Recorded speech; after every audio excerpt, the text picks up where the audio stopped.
The right to offend is not some pesky little part of freedom of speech that we have to put up with. It is the heart and soul and lungs of freedom of speech. It is the coursing lifeblood of human progress. It is the instigator of liberty and modernity and science and understanding. What a laughing stock today's student leaders are, that they can so casually dismiss the right to be offensive without realizing that their lovely, enlightened lives are the gift of individuals who gave offense.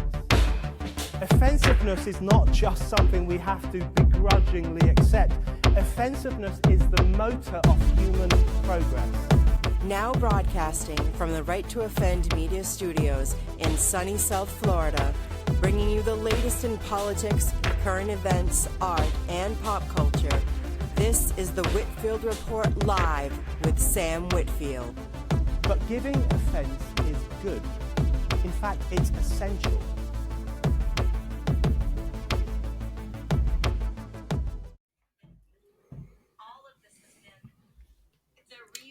Hey there, folks. Welcome to this week's Monday edition of the Whitfield Report.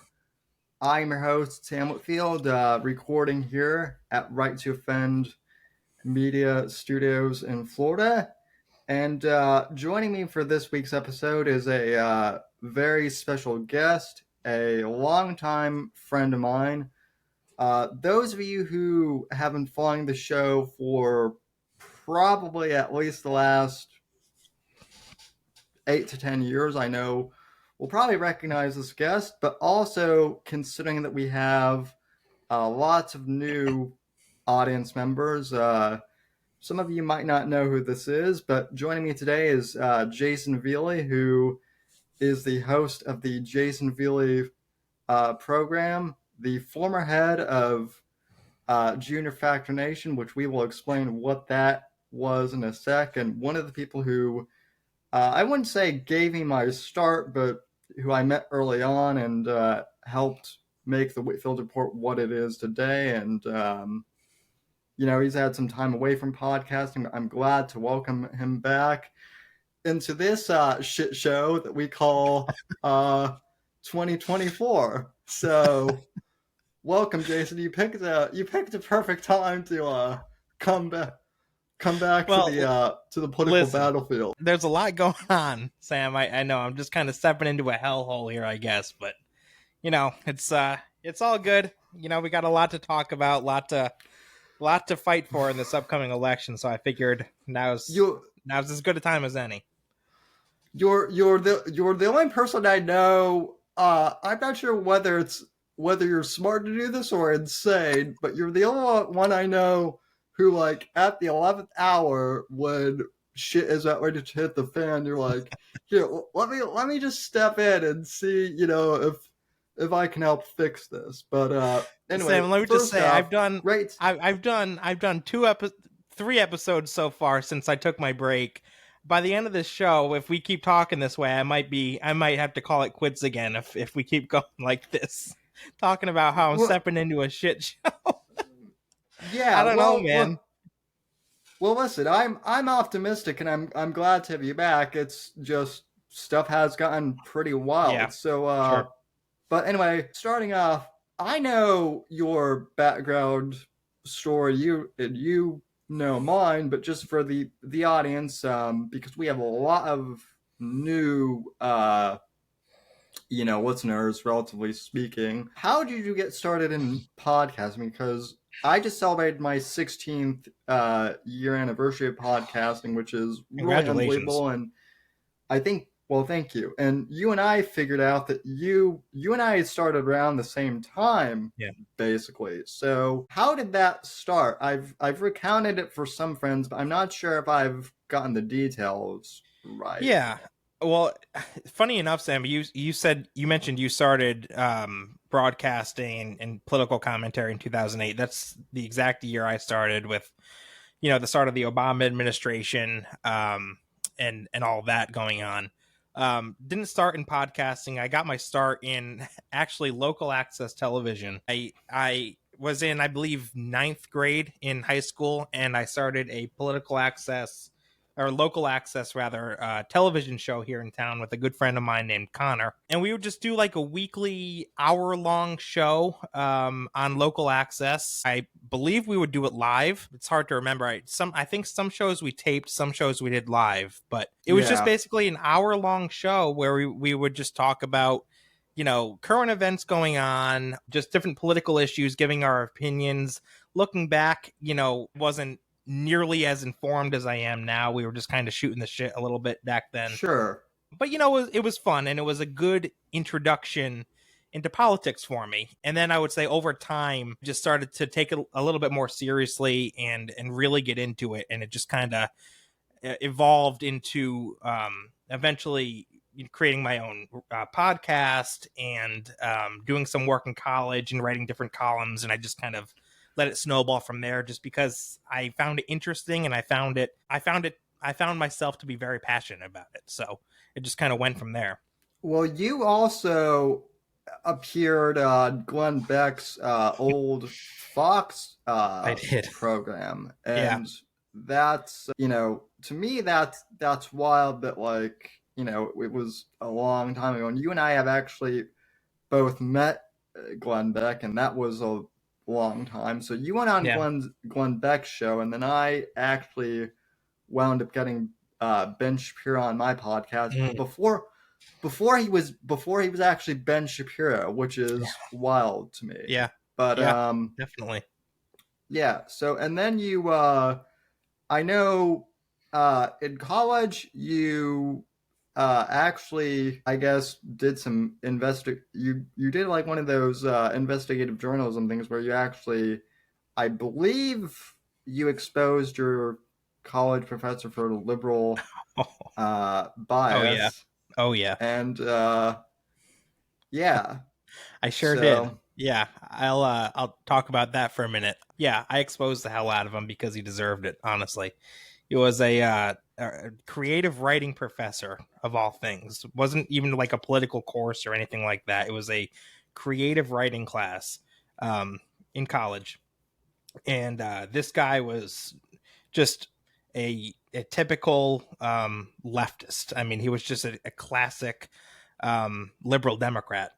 And he made it known. I mean, in lecture after lecture, he would just, let his bias enter into the debate, enter into his lectures. And there was this one day where he really started going into it. I mean, laying into Republicans, basically calling Republicans racists, misogynists. He called us money-grubbing people. He was threatening that, you know, if the Republicans got their way and won the election, they'd start closing up colleges and businesses would start closing down.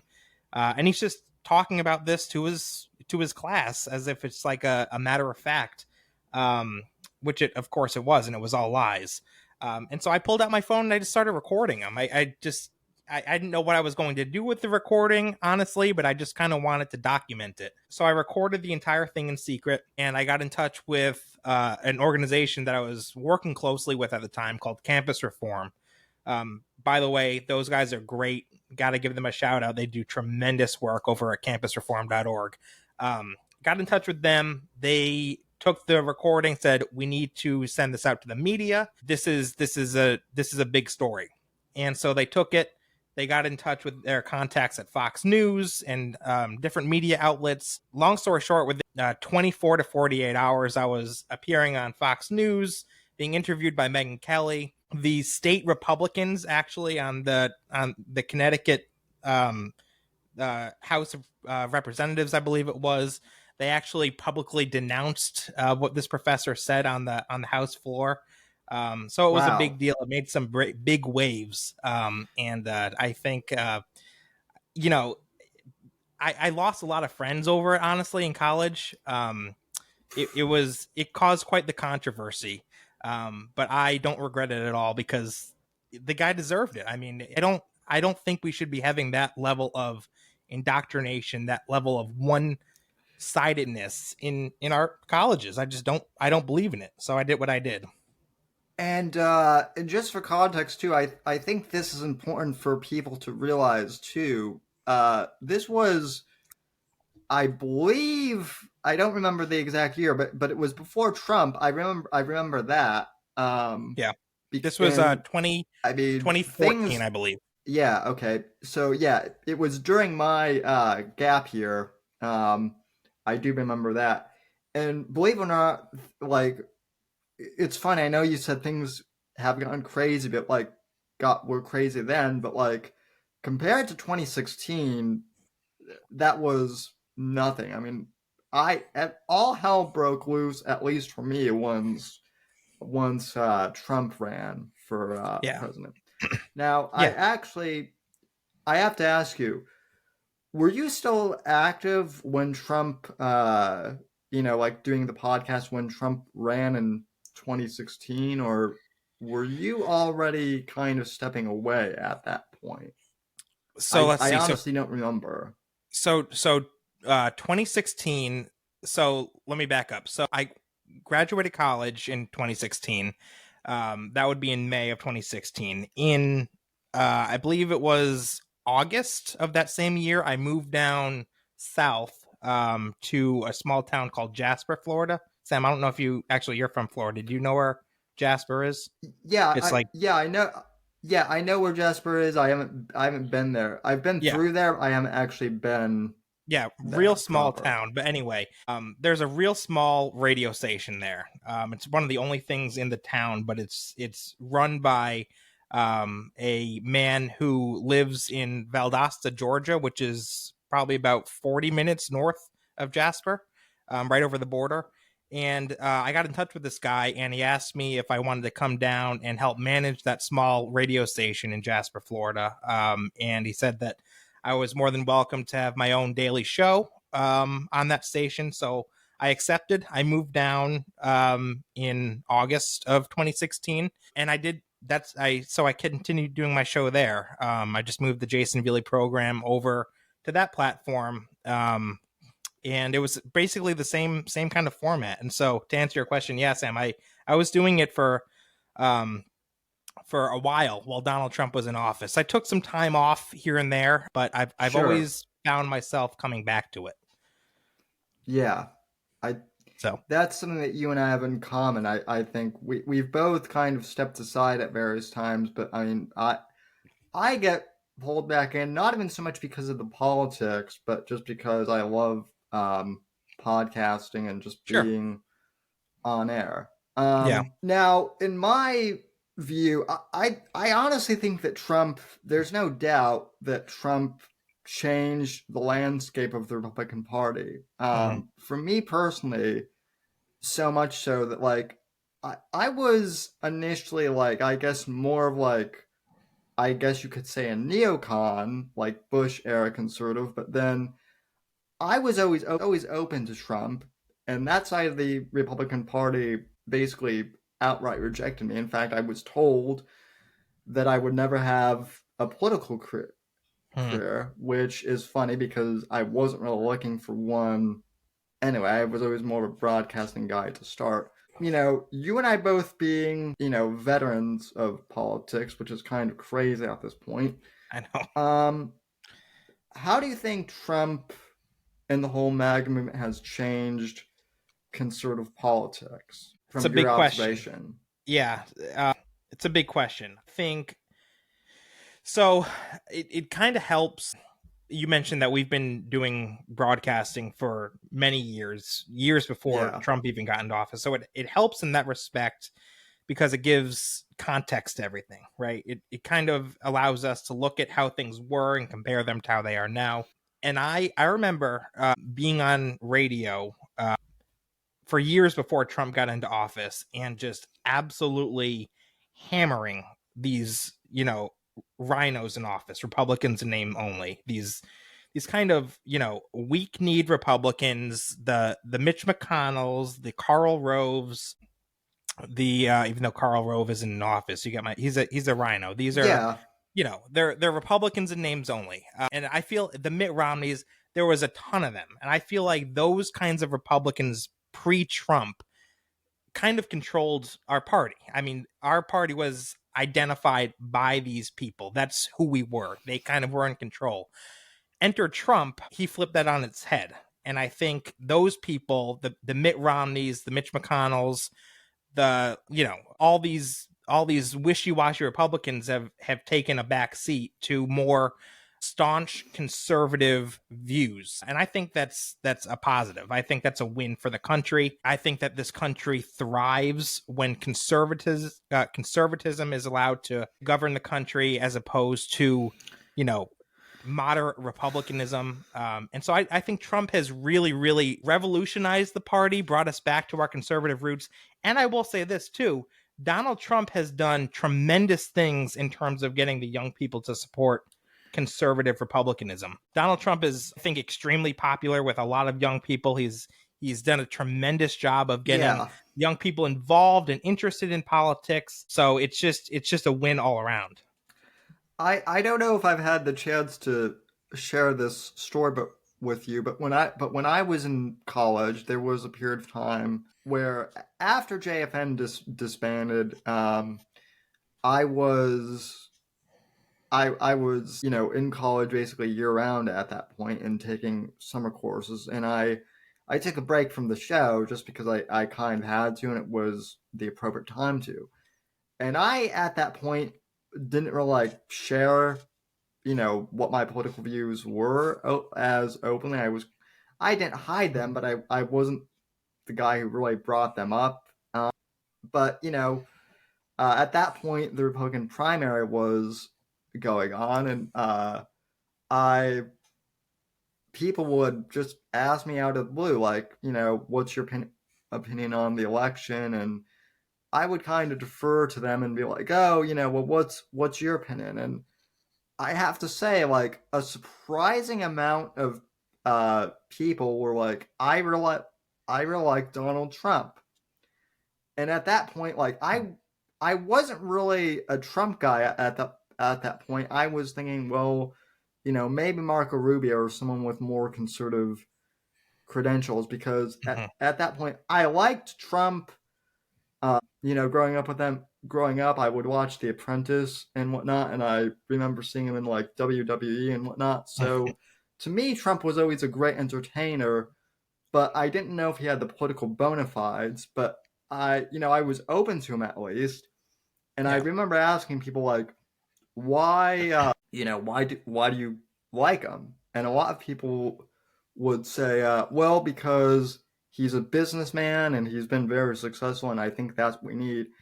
And this was the most important thing. And he's not a snob either.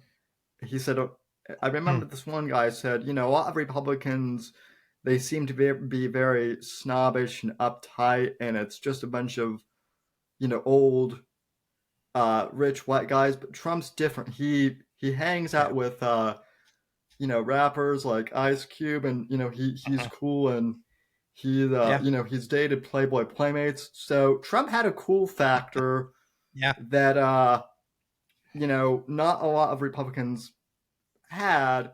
And then I really fell in love with him when he basically started calling out CNN, like a lot of these corporate media outlets, and that really, to me at least, it wasn't so much the rhinos that made me. I did like that he called them out, but to me, the media, the corporate media, has always been the far bigger cancer.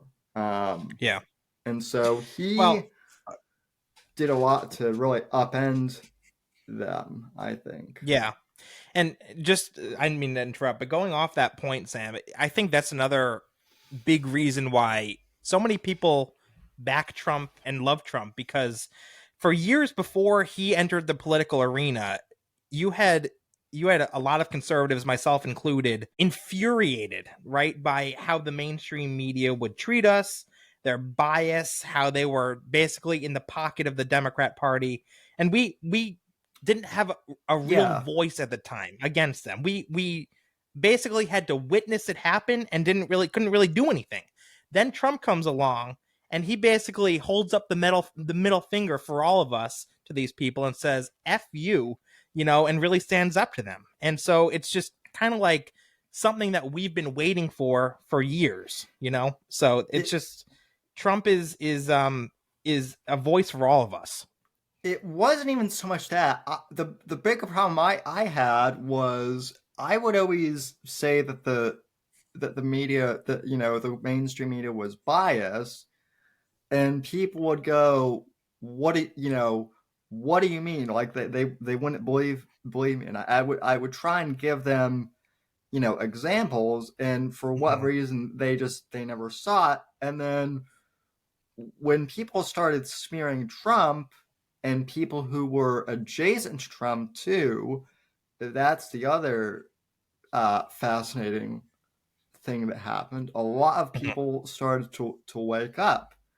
I remember famously, like, Joe Rogan back in 2016, he went from being labeled, from just being kind of a perceived as like a moderate, comedian who everyone liked, all of a sudden, because not even because he endorsed Trump, because he didn't in 2016, but because he called out Hillary's corruption, he all of a sudden got labeled as like some far right, winger, and that was really interesting too, to see like all these people who, just by Trump's mere presence, the Trump derangement syndrome from the left is one of the most bizarre things that I've ever witnessed, and it still goes on today. Yeah, so. Yeah, it is. It's crazy. Do you mind if I ask you a question, Sam? Sure. Something I'm curious about. Yeah, this is. Tell me about. I'm curious. I don't know if we've ever talked about this, but what made you gravitate towards conservatism? Why did you choose conservatism over doing what I'm sure, many of your friends and other young people did, which was throw in with the crowd and go left? Well, I'm actually glad you asked that. The answer for a couple reasons is, as you know, and as the audience knows, I've had a physical disability since birth. And I've had to work my ass off for everything that I've accomplished in my life. And I don't begrudge anything that really happened to me at birth. What happens happens. I do believe that America is the singular best place in the world where only someone like me could rise above, a perceived disability or their perceived lot in life and become whatever they wanted. And I've always believed that since I was, I guess 10.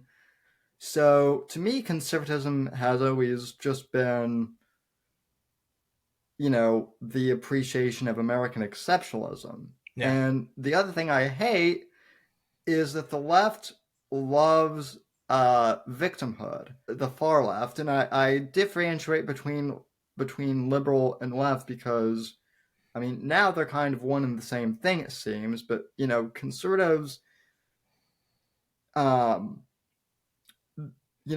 to popular belief, they're not the heartless people that they're perceived as. But I think a lot of conservatives, they want equal opportunity, not necessarily equal outcome, because you can't have that just in human nature. Right. And so to me, it's always been those two things. Just American exceptionalism, and then I think conservatives just have a better understanding of human nature, even if you're not necessarily a religious conservative.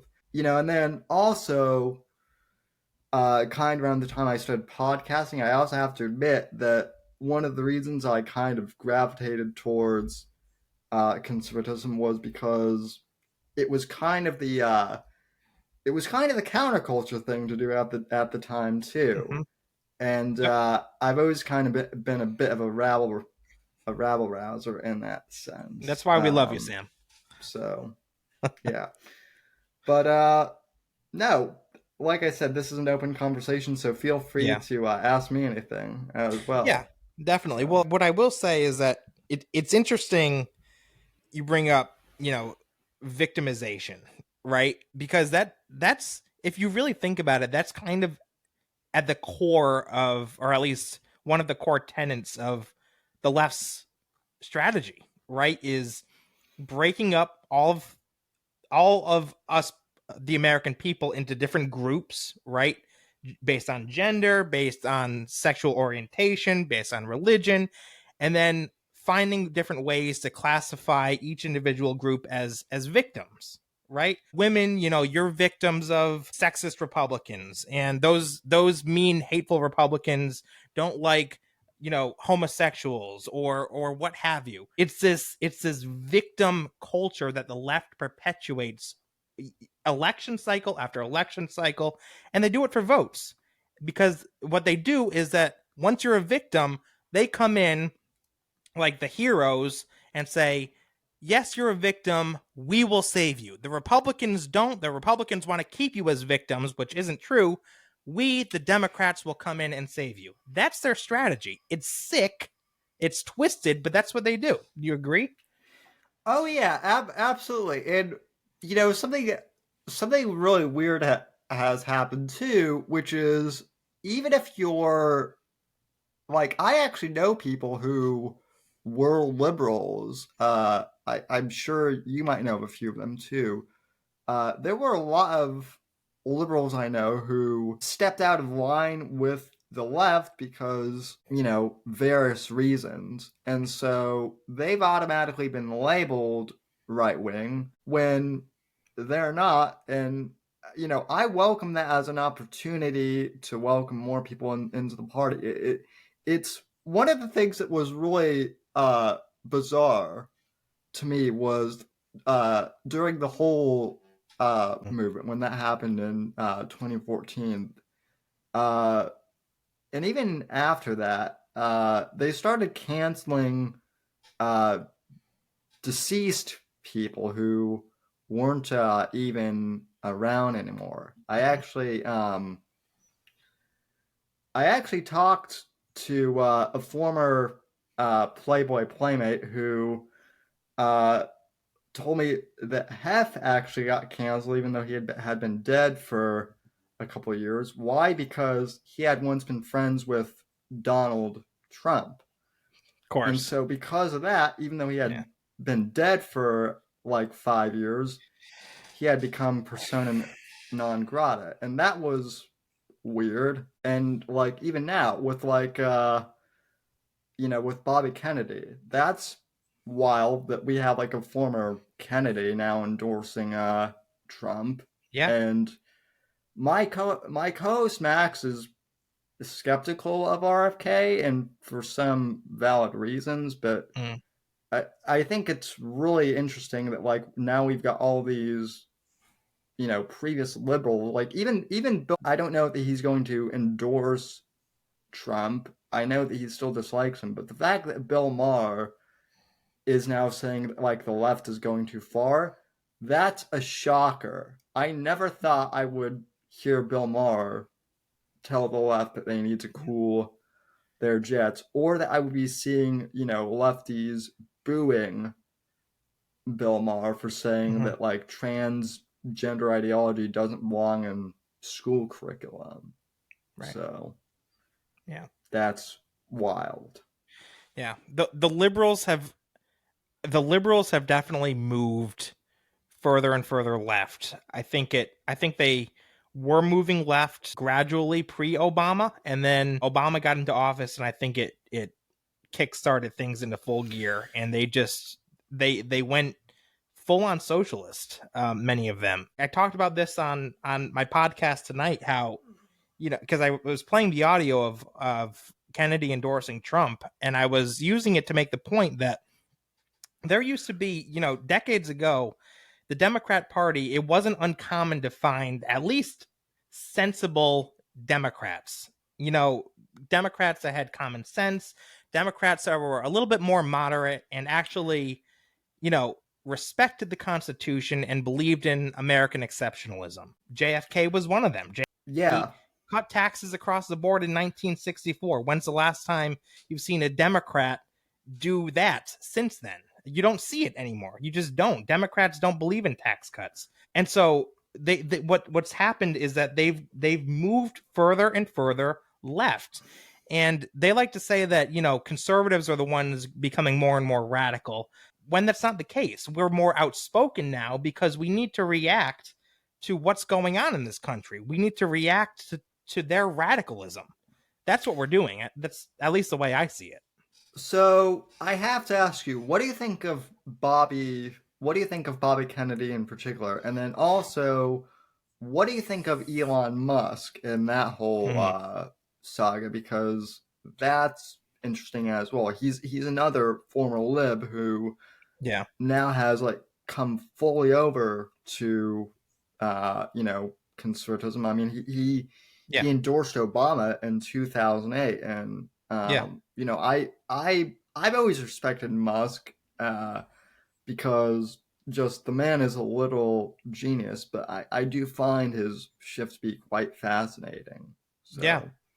So it's interesting because I think looking at both Kennedy and Musk, two guys who were Democrat and then at least moved further to the right. I think Elon Musk moved further to the right than Kennedy, but regardless, both of them moved to the right. I think really what pushed both of them in that direction has a lot to do with the liberals and how they are now, and a lot to do with censorship. I think that what happened on, what was happening on social media, for example, with the left's constant censorship of ideas, ticked Elon Musk off. And I think that was one of the big drivers for him to kind of abandon ship and move further to the right. And then the same can be said really about Kennedy. Kennedy delivered, and I played it on tonight's show, a scathing speech of the modern day Democrat Party. He absolutely torched the mainstream media and their censorship, saying that they don't stand for democracy. They stand for liberalism, and basically installing candidates not through democracy, but through internal means and mechanisms. So it's interesting that you bring up those two, because there are some parallels. I do think that both of them moved further right because of the left, if that makes sense. Yeah, I think the other interesting, thing that has happened too is the two parties almost kind of flipped in on a few issues. Chiefly being the Republican Party is now, at least Trump's wing of the Republican Party is now the anti-war party, which I include myself in that category. I was very pro-interventionist with Iraq and Afghanistan, and I kind of regret taking that position, because after Biden's disastrous, pull of Afghanistan, it made me, really think, we went into the Middle East when I was 7. I'm 27 now at the time. We're just now pulling out, and not only do we have nothing to show for it, but we're now in a worse position, and everything that a lot of veteran friends I know lost their limbs for was all for naught. Yeah. And I do blame Bush and Obama for that, because we had no exit strategy. We basically had no war plan. It was just stay in the Middle East for so many years. And that was one thing where Trump actually, if you go back to clips of Trump talking in 2003, he had said that we need a clear timeline to get into Iraq and Afghanistan and pull out, and get our, missions accomplished. And, we never did. So I think that's very telling that he kind of predicted that. So. Yeah. And look, under Trump, from 2016 to 2020, we didn't see any new wars. That's never happened before. That is absolutely unheard of, and that happened because people took Trump seriously, and they knew Trump wasn't effing around. Am I allowed to say that word, by the way, Sam? I don't know what your rules are. Yes, you're allowed to say fuck. We Okay, Trump wasn't fucking around and they knew it. All right. yeah. So Yeah, no. And what's funny is both Trump and Richard Nixon had a very populist, they have a very populist streak, and I think that's one thing that we're seeing too in the Republican Party is kind of taken over the Republican Party, and in our case, it's been good for us because I mean, we got Trump out of it. We've also gotten like other newer voices in the movement too. So I do have to ask you, what made you decide to step away from politics for for a while? yeah. So honestly, a big part of it was I got a new job.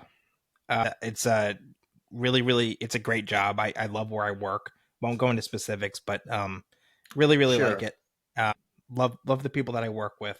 It's a good paying job, and that's obviously super important always to have a good job, but especially now with me, just really starting to establish myself. Just bought a home a couple of years ago. Just got married a couple of years ago. Just really Yeah. starting off.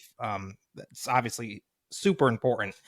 And I actually had many discussions about this very topic with my dad, believe it or not, who's also very, very conservative and has been a big supporter of mine since I started broadcasting. But I had a lot of conversations about him, about this topic. And we both kind of, at one point, came to the conclusion that it would be best to kind of step away from politics while I was getting more established in my career. Sure.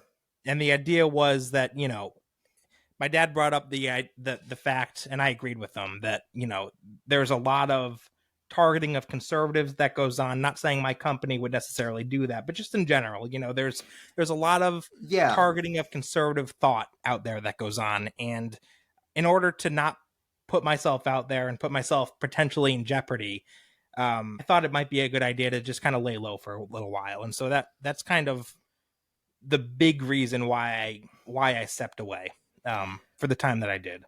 Had you still been following stuff? Had you still been following like current events and whatnot? Because like I know people who, like, when they stepped away from podcasting and the political realm, they just stepped away from like even paying attention to politics in general, just because I tried my best. Honestly, Sam, I tried. I didn't follow as much as I would have liked. Honestly, it kind of was a situation where like I got out of broadcasting and politics in general and just kind of pursued other interests at the time. I got into outdoors stuff. I really got into fishing during this time. Entered like a few fishing tournaments and stuff like that, and had a few different other hobbies that I was just kind of exploring. So I stayed up to date as much as I could, but definitely not as much as I did then when I was broadcasting and am doing now, because I'm back into it. Sure. So then, I guess what made you decide to come back in to the fray? I mean, Yeah. we were joking a little bit about you stepping in at the 11th hour, but I guess what made you decide to come back now, I guess? Yeah. I think the first, there's a dog hair on the brim of my hat, Sam, and it's driving me crazy. I'm trying to get it. So if you see me going like this, that's what I'm trying to do. And I can't get it. Anyway, the first thing I would say is think that I just missed it, right? This has been just a passion of mine for half of my life. Like, I started doing this in 2008 when I was 15 years old. That's half of my life. So whether I like it or not, it's always been like a big part of my life. It's something that I've always been passionate about. It's just kind of part of who I am. I really do enjoy following current events. I enjoy conservative politics. And I just like you were saying in the beginning of the show, Sam, I just like podcasting. I like broadcasting. I just enjoy it. It's fun to me. Yeah. I like being able to pull a show together and analyze things and find different ways of explaining things and reaching out and interacting with different audiences. I love all that kind of stuff. And so that's number one. Number two is I think that we need as many voices right now in the conservative movement. I think that, it's funny. I feel like every single election cycle we say that, like, this is the biggest election of our lifetime. And, we said that in 2008, we said that in 2012, 16, 2020, and now in 2024. Biggest election ever. We always say it. And the truth is, the past few election cycles, they honestly really have been that important. Because I truly believe we're at like a turning point for the country. I think that liberals and conservatives stand for vastly different ideas, vastly different visions for the country. Two polar opposite countries, essentially, we live in, us versus them. And so I really feel like if we don't win, if we don't beat them politically, then America one day isn't going to be recognizable. And so I think that we need as many voices as we can speaking up, getting the word out, promoting conservatism, and exposing these people on the left for what they truly are and what they're doing to the country. And that brings me to my third point. And I think I mentioned this to you when we were talking offline the other day, Sam. I actually my wife and I are pregnant, and we have a baby coming in February. And so I've been thinking about that a lot too. Thank you. I've been thinking about that a lot too, honestly. And it really makes me think a lot about the future. How I'm going to bring up that kid, what kind of a country I'm going to be raising that kid in. And I just feel like this is a passion of mine, promoting conservatism. Now's the time to do it. Now's the time to get out and fight for our future. Because, if we don't do it, no one will. We're the last line of defense. So it's kind of, I think we have a responsibility. Do you, I certainly feel like things have changed dramatically over the past decade, where like before you could at least before like 2016, I feel like you could at least have a conversation with a liberal about something non-political and you could still get along somewhat. But now, to me at least, it seems like everything is political. And like I've been in rooms where like, people know me as kind of political guy, but I literally won't bring up anything political, and yet something will come up that becomes political because of, Kamala Harris, or namely the transgender issue, which I never thought we would get to a point where that would even be like a thing that we'd have to debate. But we're here now. Do you find that and I'm curious to know your experience with this. Do you find that like when you're hanging out with friends or family members or whoever that disagree with you politically, even if you're not talking politics, do you get the sense that they look at you different or are silently judging you? Or is there a sense of tension there in recent years that maybe wasn't there pre-Trump? Oh yeah, definitely, for sure. I've talked about this a little bit on the show, so I'm not discussing anything that I hadn't discussed before. But my biological father is he's not even so much a liberal anymore. He's gone far left, and it's a little shocking because I always knew he was a liberal, and we agreed to disagree. But after Trump, I remember when Charlottesville happened. I had already been living in Florida for a few years, but I went back to Colorado, and I wasn't going to discuss politics with him, at all, just because with some friends and some family members, you just know that it's not going to be a fruitful thing. Mm-hmm. Well, when Charlottesville happened, he started a fight that I was, and I basically tried to tell him that, I don't think we should have this conversation. And the long story short, he threatened to disown me because I voted for Trump. And it took my stepmom at the time to basically kind of rein him in.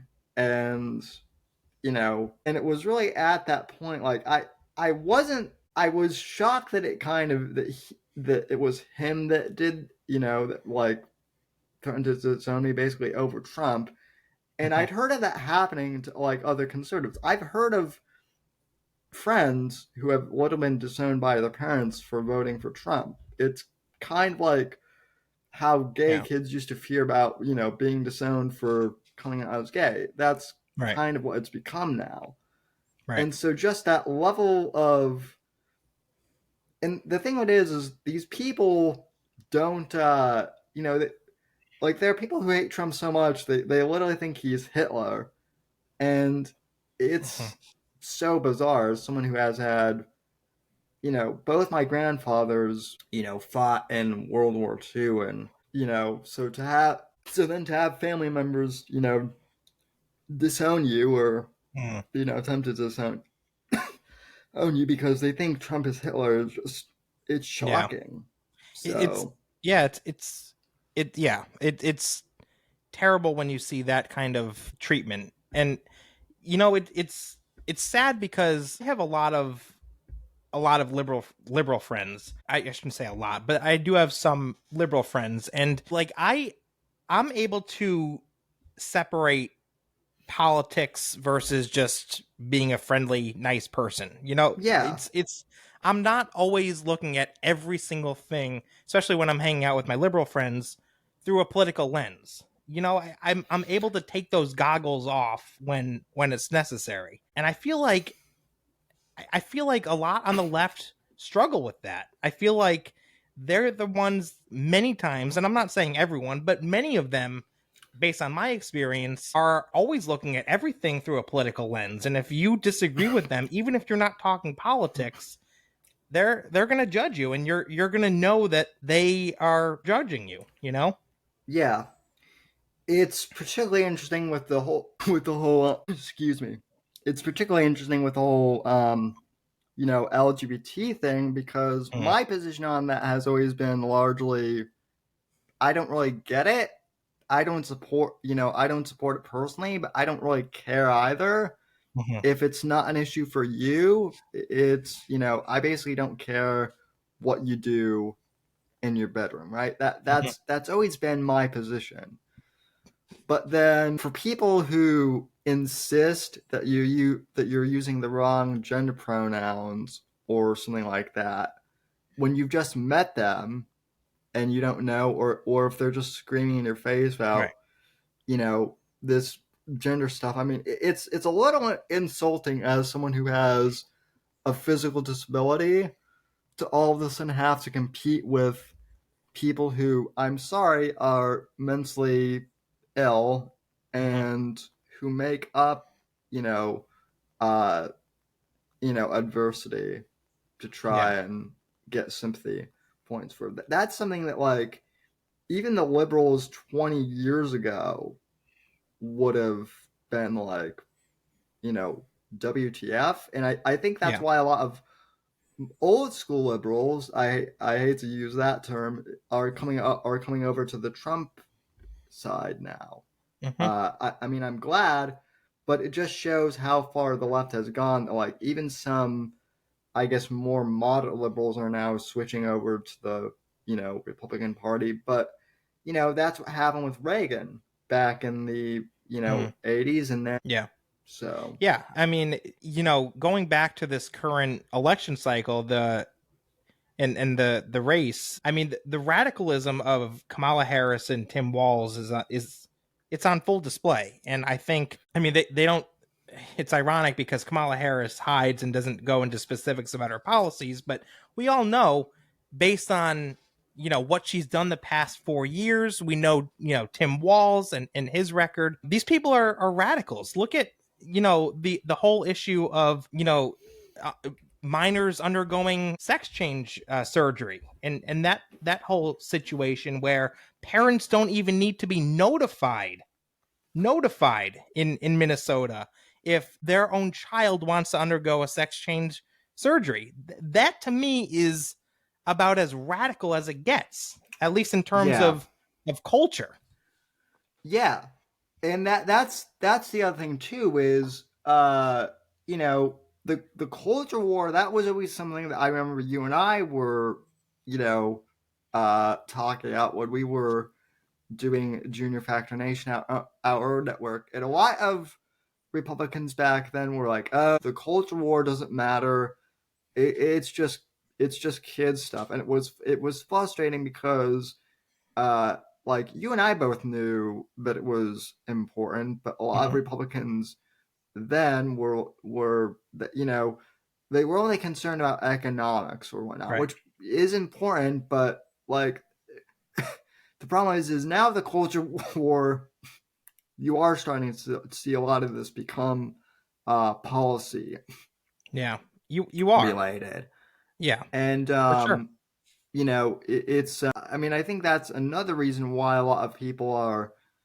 I think that's another advantage that we had, with Trump coming over. Is Trump is kind of a pop cultural zeitgeist, always has been, and he gave room for a lot of people who were closeted conservatives previously to come out and say, you know what, I am conservative. I might not be, a Bush conservative. I might not be a super religious conservative, but I love America and I believe in these principles, and so it's been wild, honestly, to see just that transformation. So Yep, um, definitely. Yeah. Go ahead.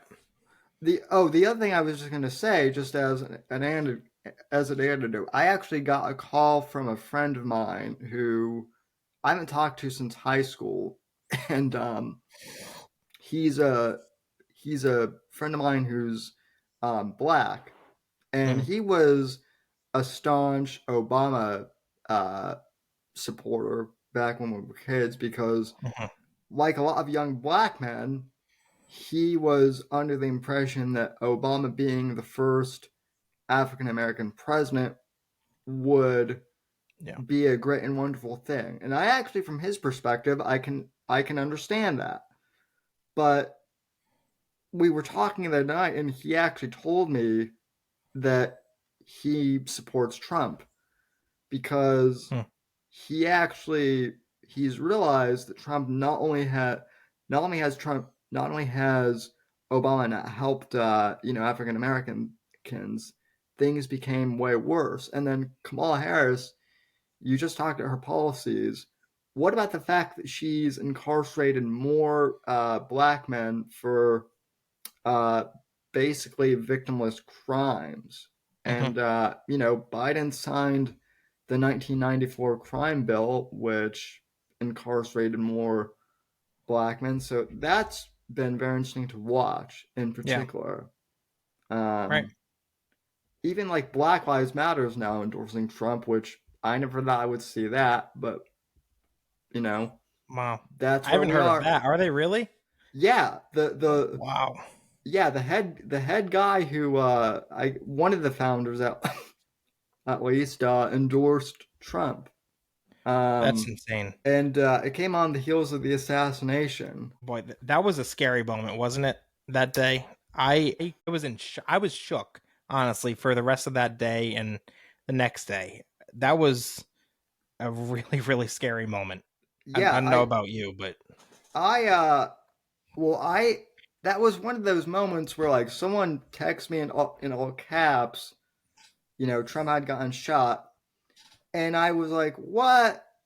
This has to be a deep fake or something.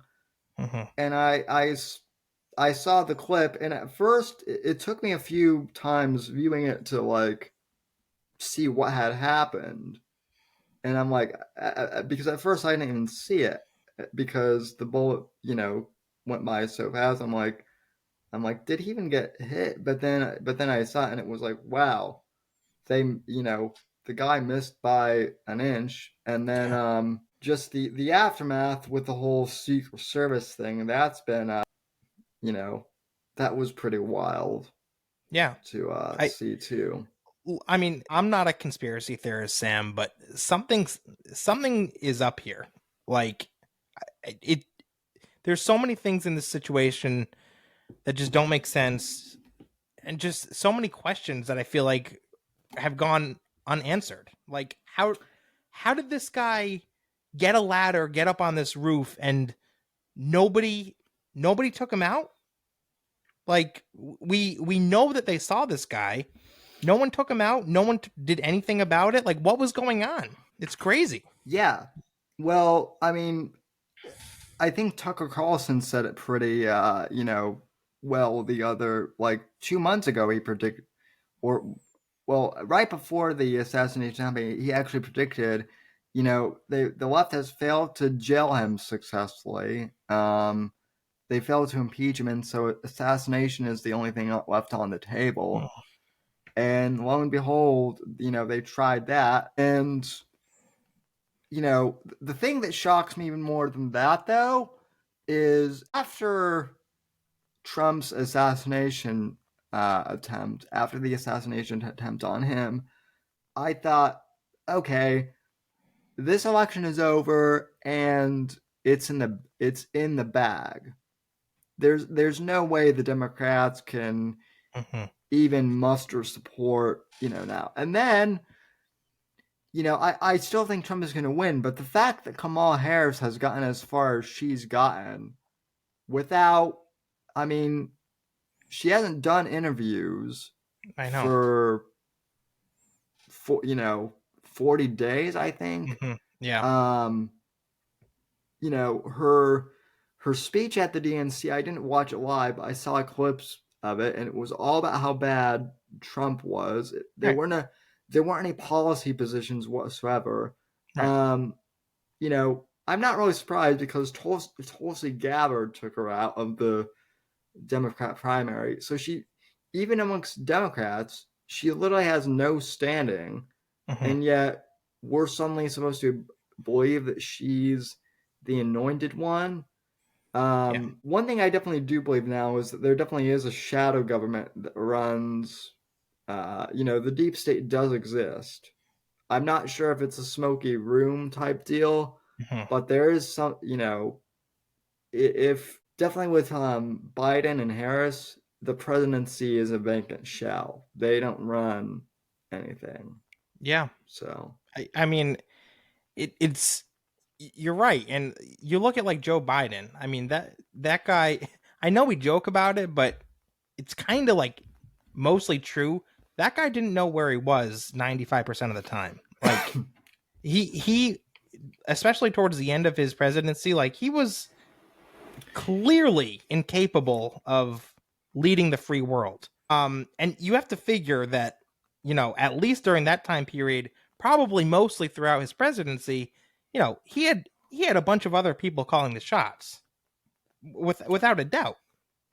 yeah, yeah. I mean, listen, my grandmother, prior to her passing away, she had been, living with dementia for, the past 5 years, and so like we could tell, that she, as her dementia got worse, you could tell what was happening. And I swear to you, like I told people that Biden obviously has some sort of dementia, and they were like, "Oh, Sam, you're just making crass jokes." And I'm like, "No, I literally think I'm not even saying that to be mean. I think there's some cognitive issue going on." And Yeah.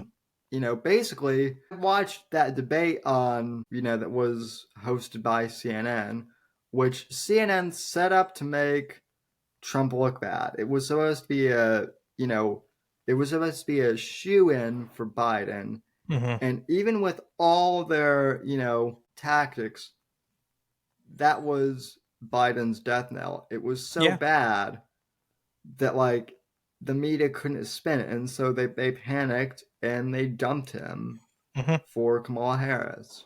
Yep. Yep. It's. I read a report today when I was doing show prep. Speaking of Joe Biden, where apparently, like recently, he was spotted trying to get into an SUV, and he was shaking so badly that he literally physically couldn't get in the car. Like something's not right with him. I don't think he's mentally okay, and it just kind of, to me, it raises the question of like, how long did those on the left know he wasn't okay? Know he wasn't mentally stable enough to run this country, and yet they allowed him to continue being president, lying to us, telling us that he's a-okay, he's fine to go out and debate. To me, it seems like they were lying this entire time, and then finally at the convenient time, they pulled the plug on him and essentially installed Harris. I think, and I've been saying for years, even before he was elected president, supposedly elected, because that election clearly was stolen. And You're gonna get censored, Sam. You're gonna get censored. Well, Jason, I don't know if I've told you that story. I got first I got capped at 800 subscribers, and then I got banned off of YouTube 2 years ago. No reason, no explanation given. Just simply that I had violated terms of service. Believe it or not, I was actually in the middle of a live broadcast eulogizing my grandfather who had just passed away like 2 weeks ago, and we got cut off air. And so now my co-host Max on the live show, he likes to joke that I got banned for eulogizing my grandfather. And since I hope that's not against their guidelines. well, they won't actually they won't tell us what guidelines I specifically violated. Yeah. So because of that, like, we might as well run with the joke. But no, getting back to the stolen election, forget about the voting machines and whatnot. That can all be a factor, but I always look at the fact that Biden literally didn't show up to campaign in 2020. He hid out in his basement, and yet we're supposed to believe that he won the popular vote and that he won by a landslide and that he's the most popularly elected president, bigger than even Richard Nixon, who holds that record. It just doesn't make common sense. Yeah, and so people can talk about voting machines and whatnot. I don't know about any of that. I just know that like Biden, even the Democrats don't really like him. Yeah. So, same thing with Harris. And even like when Donald Trump went up against Hillary in 2016, Hillary was no gem, but she was at least a lot more competent than Joe Biden. Maybe not necessarily much smarter, but at least more competent. And at the time, if you'll recall, Sam, like they had a bunch of like experts and pollsters and media talking heads all predicting that Hillary Clinton was going to win in a landslide up until like election night. Like as the results were coming in, they were saying this. And then of course, Donald Trump ran away with it. And so you're telling me that Donald Trump can pull off that big of an upset against Hillary Clinton, who's way more competent, then go up against Joe Biden, who's dumb as a brick, and somehow loses? It just, you're right, it just doesn't make common sense. Well, and Hillary tried to rig the 2016 election too. I mean, these are the Clintons. I don't know if I've ever actually... This is the other reason why I'm a conservative too. I'll add the fourth reason. I legitimately think that the Clintons, but specifically Hillary Clinton, is one of the most despicable human beings. I'm pretty sure she's murdered a few people or had a few people murdered. I You think, never know. I mean, yeah. seriously. And so, Hill, Hillary, I think, tried to rig the 2016 election, failed. And yet we're supposed to believe that, like, uh, that, Joe was, elected just because people hated Trump that much. I don't Yeah. buy it. Yeah. I don't So, either. I don't either. So it's gonna be, I don't know. It's gonna be interesting to see what happens in this election. I'm really, really holding out hope, but it's kind of, tell me what you think about this, Sam, because it's, to me, like, on the one hand, I feel very confident in Donald Trump and his chances in November. But on the other hand, it's like, if this thing is rigged again from the start, like, we don't stand a chance anyway. So it's kind of like I'm trying to stay optimistic, but I'm worried at the same time. I hear you. I optimistic because I kind of have to be at this Mm-hmm. point. I feel like if I'm, like, I'm nervous too. Don't get me wrong. Listen. I've had a lot of guests and a lot of just listeners too, who have told me that they weren't really politically motivated before, but they're politically motivated now. And even if they don't like Trump, like, Mm-hmm. personally, they're going to vote for him just because Harris is so apparently bad, and so that does give me hope. Yeah. Um, but yeah, I mean, I'm nervous the uh, about the election being stolen. It'll certainly. I'm glad I'm of legal drinking age now, because I have a feeling that that'll be the one live stream where I'll either be getting smashed because I'll be celebrating, or I'll be Getting smashed because you're depressed. yeah. So Yeah. I'm hoping it's the first one and not the latter. But Yeah. even if Harris does somehow win, and I guess this is another question. I'm still gonna stick around for as long Mhm. as I can. I mean, I know you've got a kid coming, so I know that complicates things a little bit. But do you think you're back, or Oh yeah. Yeah. um I'm back. I'm back. I'm fired up. I'm ready to rock. I'm in it.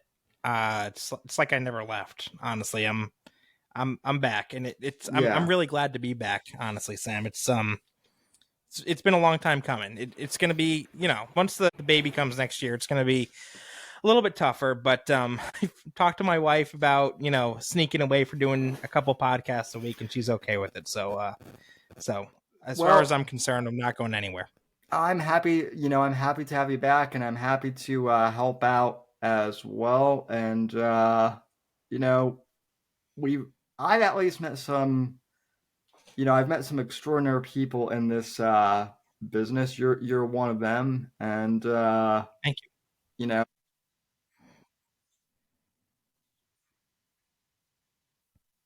Yeah, it definitely has.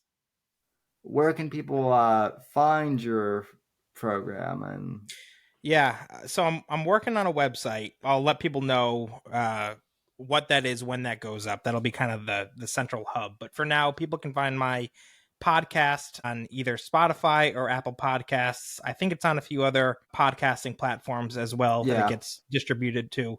But the main one is Spotify, Apple Podcasts. Just search the Jayson Veley program. Um, Caveat: Jayson is spelled Jayson. I feel like people try to search Jason sometimes, and it might throw yeah. them off. So the Jayson Veley program, check it out. And I'm also on YouTube. You could just search in the Jayson Veley program and find me on there. Then I just want to plug really quick my TikTok too. If you guys are on TikTok, I have some fun on there. Just search my name. I do like conservative comedy skits, and I have some fun. It's a completely different tone and The vibe from my radio show. Why TikTok? The Chai Coms own TikTok, right? Yeah, I know, but it's been it's it honestly, it just started a few years ago. It's been I've had some success on there, and I got to keep riding with it. So it's I'm using it as a vehicle to promote freedom. So that's the way I justify it. I hope the Chinese don't like have any family photos of you or anything that you've taken Oh, with your so I mean that's been the only thing that has prevented me from getting a TikTok is like, of course, YouTube's not much, I mean Facebook isn't much better yeah, at that point. yeah. So Sam, let me ask you a quick question before we wrap up. I know you mentioned that on your show, you do kind of a mix now of politics in addition to like pop culture and other stuff, right? yeah. Do you think do you ever see yourself returning to more of a political centrist central show, or do you think you're gonna stick with this format? Just I curious. mean, here's the thing with I mean, I still do pay attention to politics. For me, the thing it is it's hard to I mean, and this is another thing with live streaming too. If it's a big political, story, obviously I'm going to cover that. Mm-hmm. But if it's a nuanced bill that like no one if it's like a really obscure niche story that no one's really going to care about, Mm-hmm. I'm not going to cover that. And so usually what I do on show prep days is, well, are there any really relevant stories, or are there any stories that no one knows about that Mm-hmm. need? But if it's just stuff like like one of the things that gets, I guess, kind of covered now under the umbrella of conservative politics is stuff like Disney is woke, and let's talk how woke the new Disney thing is. And that's not like really that's not really politics. I mean, it is part of the culture war, but like I don't really I don't even subscribe to Disney Plus or Mm-hmm. anything like that. So like, Sure. why would I give outrage bait like more attention than it Sure. needs? Yeah, yeah. So The only reason I asked that, Sam, is because you are, and I'm not trying to blow smoke up your dress here, but you're a great voice for conservatism. You really are, and I've known you for years. yeah, You're obviously passionate about this. You know your stuff, and I was just throwing that out there because the more voices we have constantly promoting conservatism, the better. So I was just throwing that out there as a possibility. I'd love to see you. oh yeah. I mean, You know, I definitely am getting political again. It is hard though. I am getting more political now. I'm on Rumble. It was really hard when I Mm. was on YouTube because there was so much that like I couldn't say. And then the other thing too is I felt like I was bashing my head against the rocks, just kind of like saying the same thing over and over again, which I think, tell me if I'm wrong, but subconsciously that might be one of the reasons why you took a break. That was one of the reasons why I took a break. I kind of felt like I was screaming into the ether for a while. And Yeah. so, but Yes no, and no. I'm I see what you're back. saying.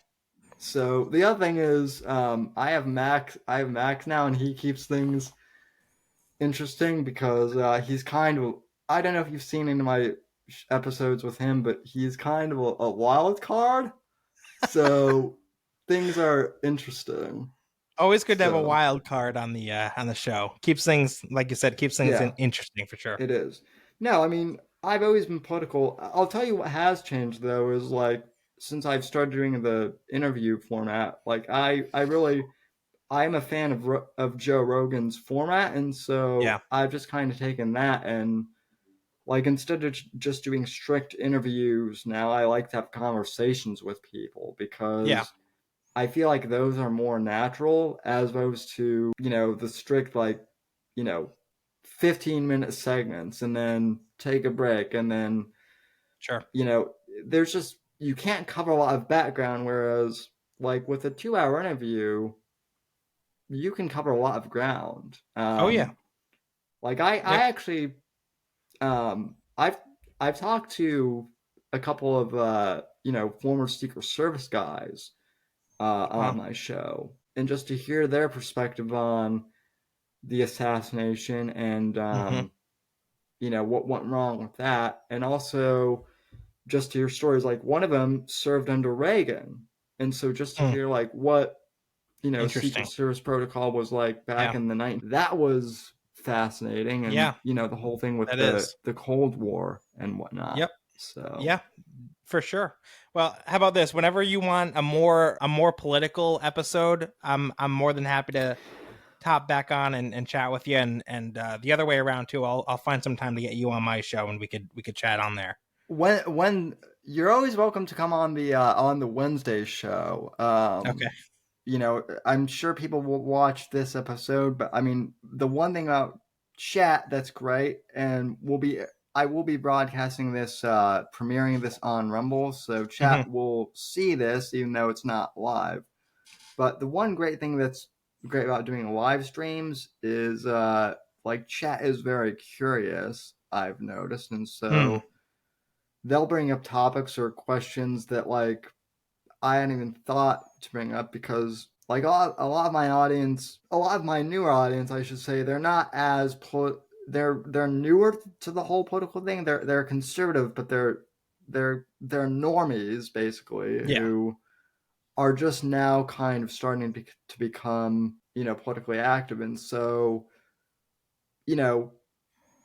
principles that you and I know like the back of our hand, or topics that you and I know like the back of our hand, are kind of new to them. So to explain things in a new light, I find it's interesting, and they bring up perspectives sometimes that I don't always think of either. So. Yeah, and that makes for a great show. I'm sure everyone listening gets a lot out of that kind of back and forth.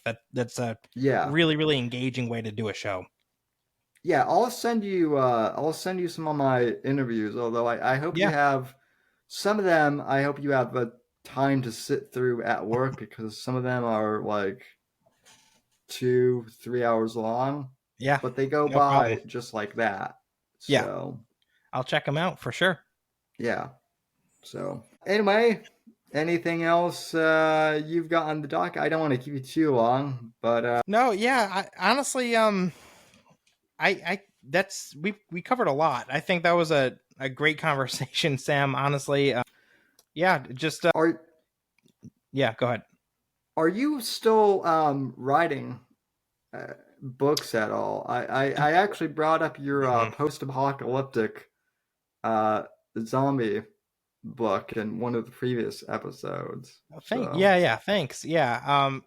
On and off. It's writing is one of those things where like I go through periods where I'm really, really into it, and then I kind of fall off a little bit.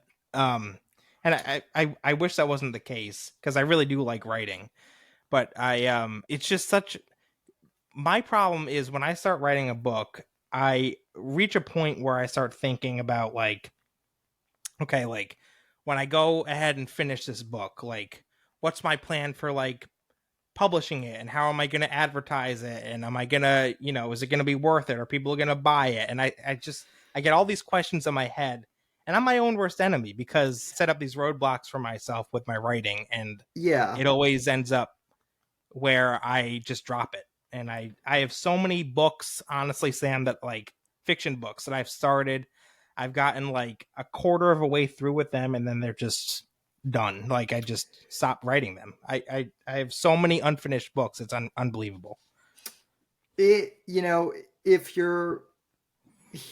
I can just give you some advice, please, on some of that. Yeah. The biggest thing that helped me is don't worry about marketing the book right away. Just get the book done, and then send it around to people and have them read it. I can even connect you with some authors who have helped me through this process. Do you feel in your writing, and this is something else that I struggle with, like I get this imposter syndrome really bad when I'm writing. Like I start questioning, like I'll start writing a few pages and at first I'm like, okay, this is really good. Like this sounds good. Like I like how this is going so far. And then I get more into it and I start questioning my writing skills. And I'm like, is this any good? Like, do I like what happens if I think I'm really good at this, Yeah. but everyone else is going to think this is crap?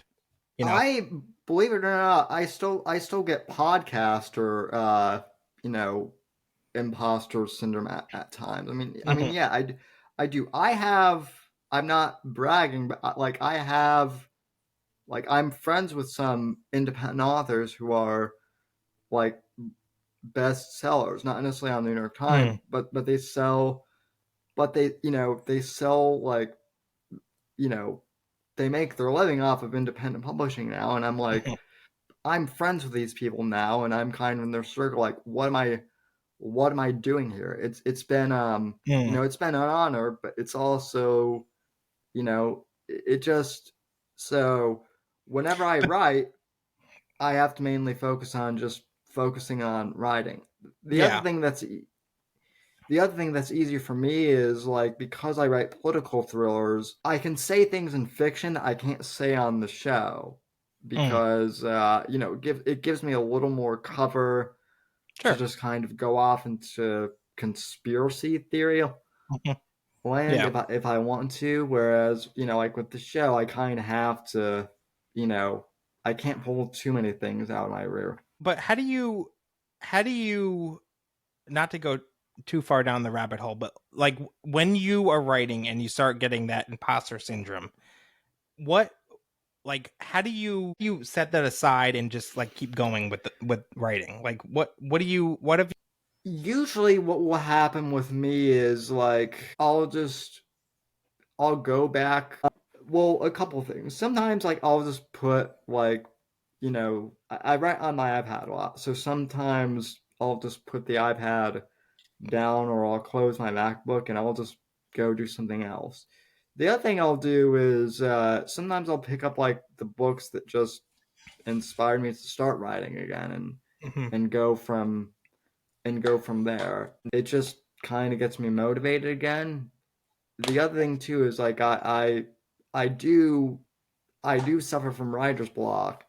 So if I write myself into a corner, one of the things I do is I'll either reach out to someone who I know, and whose opinion I can value, even if they're not like an author, just like a friend, and I'll be like, hey, does this make sense? yeah. Or if it's 2 o'clock in the morning and I know I can't reach out to anyone because sane people sleep and I don't because Hmm. I'm insane, then then I'll actually plug my ideas into ChatGPT and it will usually give me like an outline of like, oh, here's how you could resolve this. So it's Yeah. been very interesting to use as Hmm. well. Yeah. So, Yeah. but It's yeah, writing is it's a major hobby for me for sure. I've loved writing since I was a little kid, and I'd love to do it more. Honestly, I really would. I just, like I said, I'm my own worst enemy, and so I just gotta find ways to work around that. You know? yeah, I will actually recommend that you check out a friend of mine. I actually have one of his books here on my desk, and I hope this shows up. But my good friend Eric Bishop, Oh yeah. who has he's written 3 political throws now, and they're all fantastic. He's really helped me with that. He actually has a podcast where he talks about like writing and whatnot. Hmm. So um, definitely, Very I cool. can send you some of his stuff, but he's definitely worth checking out. Yeah. So yeah, Nice. Very cool. Yeah. I'll so or even like I used to write in addition to fiction. Like I used to write nonfiction political books, like from a conservative perspective. yeah. I love doing that, and I would maybe explore that again. You know? Now see, like that is where I have imposter syndrome because people have been asking me for years to like write my memoir or to like write my experience, and that's where I kind of imposter syndrome, in the sense that like I feel like, I mean, it's gotten better now that like I'm older, but when I was younger and people would like suggest I write my memoir, it would be like, well, I'm 20, Yeah. like Right. no one wants to hear from a 20-year-old who hasn't experienced life. Right. Right. Sure. Now that I'm 30 and I've been through some experience, and I've actually lost like some family members, and I've gone through that experience. Yeah. I'm definitely more open to it. I also, though, I feel like with autobiographies and whatnot, I don't necessarily want to write it yet, because I don't want to jinx myself and potentially put my own death knell in the coffin, so to speak. I hear you. But I mean, my thing too is like I really loved when I was in graduate school. My favorite types of assignments were writing assignments, like long essay research assignments. I love that kind of work. And so, in addition to my fiction book, I also years ago wrote 2 political books where it was just essentially that. They were just like basically long research papers. And I love doing that. I love, researching things and writing them in a coherent way. So that was actually what motivated me to start writing fiction again, because I was actually a technical communications major in college, which that's like all about writing for business and like marketing and whatnot. Like I also do freelance like communications and writing stuff for my job now. I have a freelance writing business, so I write like a lot of like nonfiction, like blog posts and whatnot, or I proofread.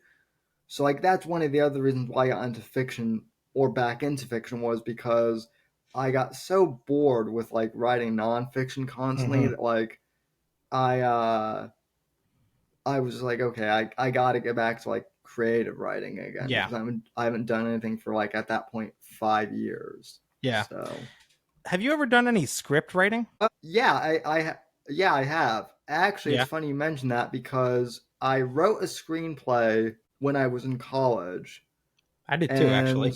It was actually, if you want to know the truth, that's what I turned into my first political thriller, Shadows of Deception, and then interesting. Like I've done 2 spin-offs of that since. But yeah, I mean, screenwriting is fun. Just talking about film is fun too. Definitely. Yep. I don't know. Maybe I'll get back into it. I do miss writing. So yeah, I mean, listen, I thought, the other thing too is like,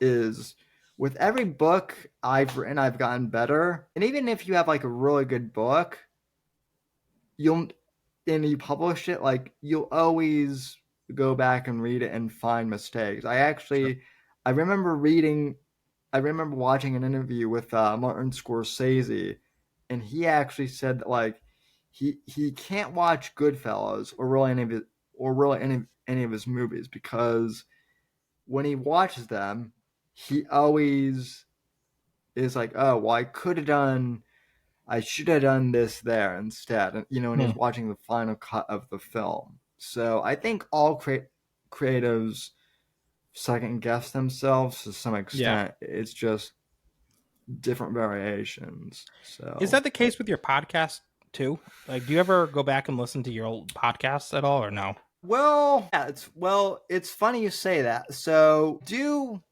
because clips are so are such a relevant thing now. Like I do go back and listen to some clips. The one thing I haven't done for a long time, and Max always likes to do this, he'll drag out clips from when I was like super young. That's always that's always super interesting because, and I'm sure you have this too, but like we could go back and probably watch like one of our Oh my clips god.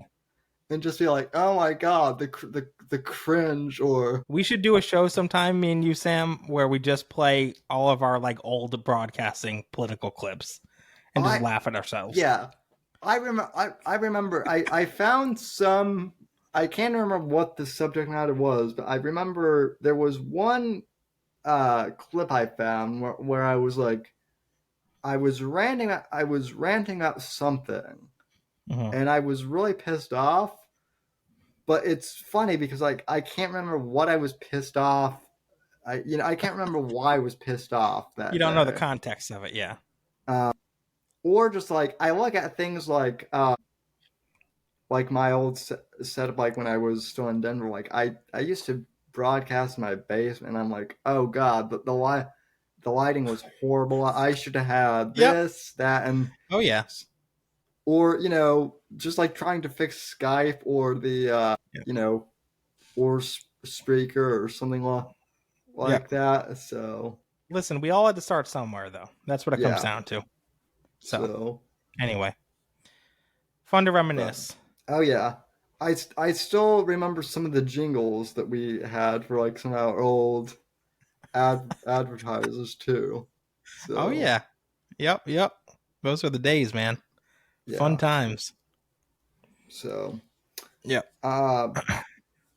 anyway though, well, we actually did almost make it to 2 hours. So Awesome. well, it's fun. Thanks for hanging in there. Yeah, man, absolutely. Thanks so much for having me. This was a good time. I really liked it and appreciate you having me on. We'll do it again sometime.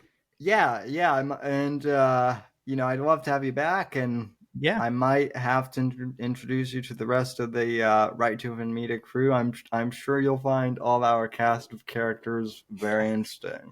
I hope I would fit in, and I hope they would accept me. No, you'll definitely fit in with our Okay, so good. I would love to meet them. we don't have any far like far lefties. We try inviting them in, but they don't want to talk to any of us. Of course. So, Figures. but anyway, thanks for coming on again, man, and best of luck to you and restarting your podcast. And Thanks, man. Congrats again, Dad. Thanks, man. I appreciate it. Yeah, it's crazy that I got a little one coming into the world, but we're ready for it. So, thanks. So, and thanks to you, good folks, for tuning in. And I'll see you for Wednesday's live edition of the show on Rumble at 9:30 p.m. Eastern Time.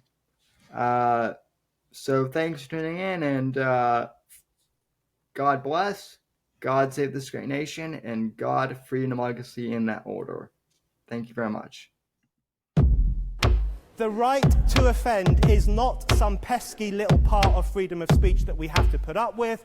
It is the heart and soul and lungs of freedom of speech. It is the coursing lifeblood of human progress. It is the instigator of liberty and modernity and science and understanding. What a laughing stock today's student leaders are, that they can so casually dismiss the right to be offensive without realizing that their lovely, enlightened lives are the gift of individuals who gave offense. Offensiveness is not just something we have to begrudgingly accept. Offensiveness is the motor of human progress. Thank you for watching the Whitfield Report live on the Right to Offend Media Network. Make sure to check out Sam's books on Amazon, Audible, and Kindle. You can follow Sam on X at SamW_NGC and the Right to Offend Media Network at RTO Media. Like, comment, subscribe, and share with your friends. And until next time, God bless, God save this great nation. God, freedom, legacy, in that order.